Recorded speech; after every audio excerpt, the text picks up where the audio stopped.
You're valuable and important just because you're here, just because your light is here on the earth right now.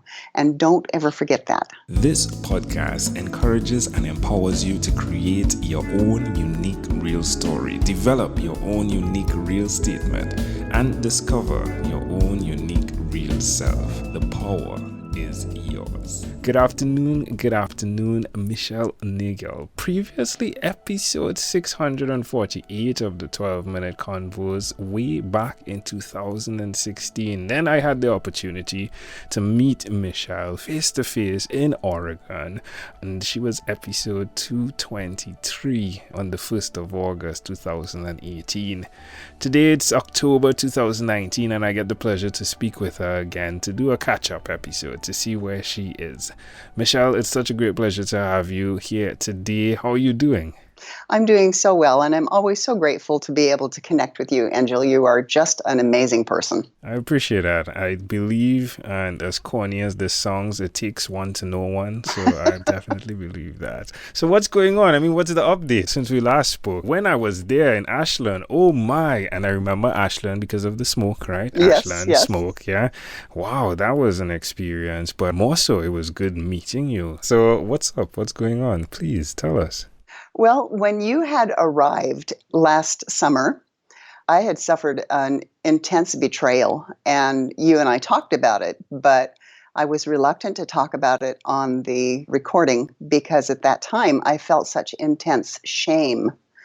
And I think it's really very interesting that when something traumatic happens to us, that seems to be one of the emotions that we just kind of dive right into, like it was my fault, but it wasn't, because I had nothing to do with it. I was just the one who was the recipient of being betrayed. And I have since stepped into that and done an awful lot of work around it. And now I'm able to say, hey, yeah, I was betrayed.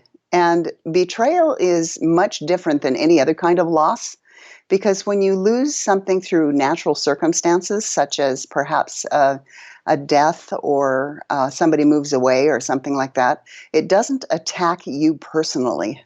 It doesn't attack your feelings of self-worth and your feelings of self-esteem. And so healing from that is really, really difficult. And just in the last couple of weeks, actually, I have become certified as a post-betrayal transformation practitioner.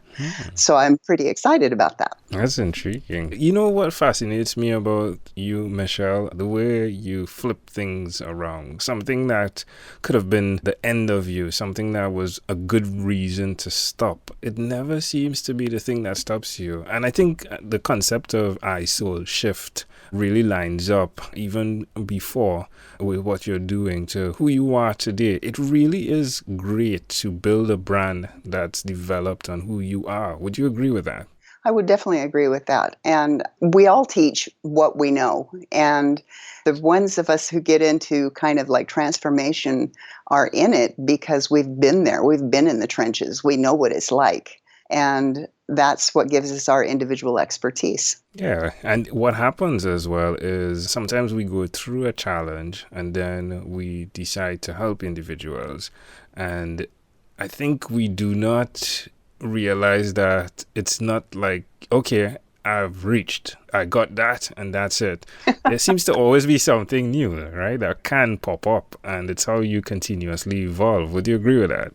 That was one of the things that I actually struggled with, because I said I thought I had arrived. You know, I knew all of this stuff about trauma because I've been coaching people and helping them through trauma for like 20 years now.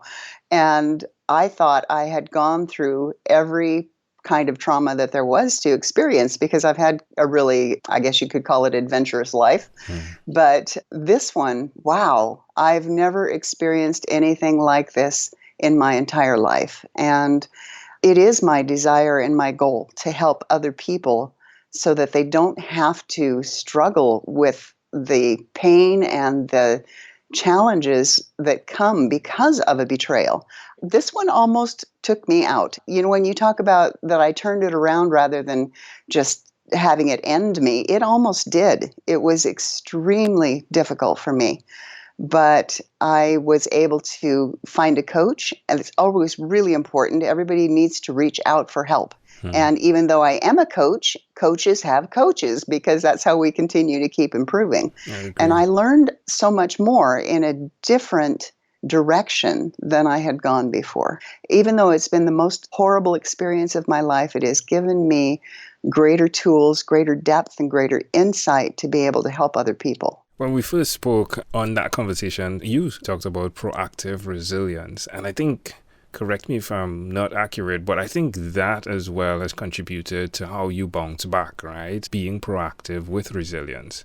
Yes, resilience is like a battery, and you can recharge it. And it's important to learn how to recharge it because, as we said, one thing happens right after the other. Just when you think you've gotten to a nice, comfortable place, then something else will come along. And so it's really important to practice rebuilding your resilience. And that's what I teach people to do using a technique and a process called heart math. Yeah, when I spoke to you in Ashland, like you were about to get the certification in that, right? Mhm. Tell us Yes. more about it, please.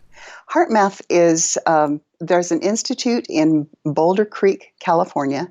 They've been studying scientifically for over 25 years. They have a physicist who actually is doing this. He's studying the responses of the heart, and they have discovered that your heart is actually more important in interactions with other people and making decisions with your intuition than your brain is. Your brain actually gets in the way. So when you walk into a room, you can tell if there's two people in the room and they're not talking to each other. You can tell that they just had a fight just by the vibes that are in the room. Yeah. And it's your heart that does that. Your heart is able to recognize these things 4 seconds before your brain actually knows what's going on. And so Heart Math has developed some techniques for breathing and for being able to get grounded and centered and in your body. And there's a really neat app that they have. There's an earpiece that actually monitors your heart rate, and it can let you know whether or not you're agitated or distressed in some way, or whether you're nice and calm. And people who meditate think that they are, oh, I'm calm, I can do that really well, I breathe really well. But they have taken and put the ear clip on with the Heart Math app and discovered that they are not in coherence with the earth because there's an extra step to it. That it's not just breathing, there's an extra step to it. Would that be the way we live life? Because I'm guessing nothing happens by coincidence. Like you're actively pursuing heart math, if you would, and then the results of it are changed or can be changed. Or does it happen where individuals naturally have this ability? Well, individuals do naturally have the ability, otherwise we wouldn't have existed as a species this long. But it's really important. The added thing is that you can breathe all day long, but if you concentrate on breathing, like breathing through your heart, I envision my heart as having gills. That's the only way I can do it. It's like, okay, my heart has gills on it. That way the air can get through it too. But you breathe concentrating on the heart with an emotion, a high vibration emotion. And the highest vibration emotion that exists is gratitude. So it's not just enough to think about gratitude. You have to actually feel it. And when you feel it, and with the breathing, then that makes it so that you are more grounded and more coherent. Which brings us to the conversation of death, talking about life, just as we were just a second ago. Have you had that conversation, understanding that, yeah, we could die today or tomorrow? Yes, we never know how much time we have, and that's why it's important to live today, live your present. Like, be right now. There's that meme that says, today is a gift, that's why it's called the present. And it's really important because we can't live in the past because we can't do anything about the past. You can't change it. It is what it is. And right now is all that we have. And we may look forward to, oh, I would like to accomplish this, I have these goals. But if we only look forward without actually being present, then we can miss out on so much because none of us have any time guaranteed. I could step out my front door, and I had a bear in my yard this morning. Oh my. I could step out my front door and have a really bad interaction with a bear. I don't know how much time I have, and none of us do. Which is why it is so important, as you said, to be present. Oh my, so you said you had a bear. Couldn't pass over that likely, right? A bear. Like how large, how big was this bear? Probably about 3 feet. Okay. Yeah, about 3 feet tall. All right. So baby bear, right? Baby bear. No, that's about the size that our brown bears are. It's Oh 3 to 4 feet tall. So. All right. Scary. I'm not sure if I'll be visiting again.